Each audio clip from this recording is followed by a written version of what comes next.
earlier today. No two circumstances are exactly alike, but I know you've heard from at least two former Olympians.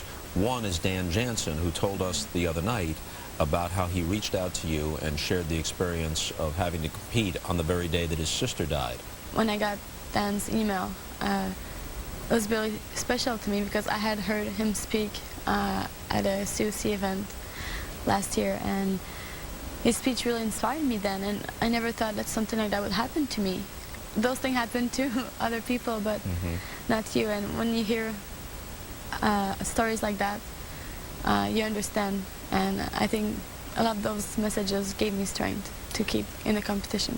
I recall a story from the 1992 Barcelona Olympics of Canadian synchronized swimmer Joannie Rochette.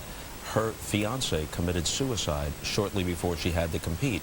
And then, a coincidence, in a seminar leading up to these Olympics, you saw her speak, never imagining that there would be similar circumstances that you would have to cope with. Yes, I imagine last year, right before going to the World Championships, I went to hear Sylvie speak in Montreal, and I told myself after hearing of her boyfriend's suicide that I could never have competed under those circumstances. And I told myself, she's so strong. I could never imagine myself doing that. And going through a similar situation here, and having Sylvie here talk to me, being there for me, and a lot of other athletes reached out to me whose similar situation happened, and that really helped me. And I told myself that if they could do it, I could do it too. And I really understood what they were saying, that when such a terrible event like that happens, you find the strength for that loved person. You want to show them, you want to prove them that you can be strong, and my mom would have wanted me to compete and go for that medal. You retained some sense of humor despite these tragic circumstances. In a press conference, you said, after detailing how much you loved your mom and what an effect she had on shaping you as a person and a skater, you also said, but you know, come on, she was a perfectionist. Sometimes she could be a pain in the butt. Yes, and I mean, that's what we try to do. My father is here with my first coach that I have since I was 3 years old skating.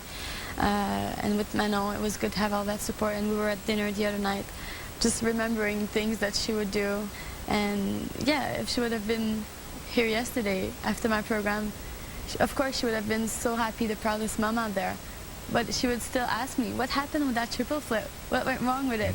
And you know, no matter what I do in life from now on, I still have that in me. And she learned to, you know, not content myself with being average, just always give my best and being the best as I can be. Kim Yuna really dazzled with her performance in winning the gold medal last night. With all due respect to a deep field, is she head and shoulders above the rest? Oh yes, last night Yuna Kim was really strong. She's a really great skater, one of the best I've ever seen. And my mom also taught me that. You know, you compete, but I could always recognize the qualities of my competitors, and in a way that I could never berate myself either, so just always be in that middle zone. And even though last night wasn't my best performance, I made a mistake in that triple flip, and a couple of things could have been sharper, I was still proud because what I gave out there was myself. I fought for everything, every point I could get, and I know that my mom was proud right now.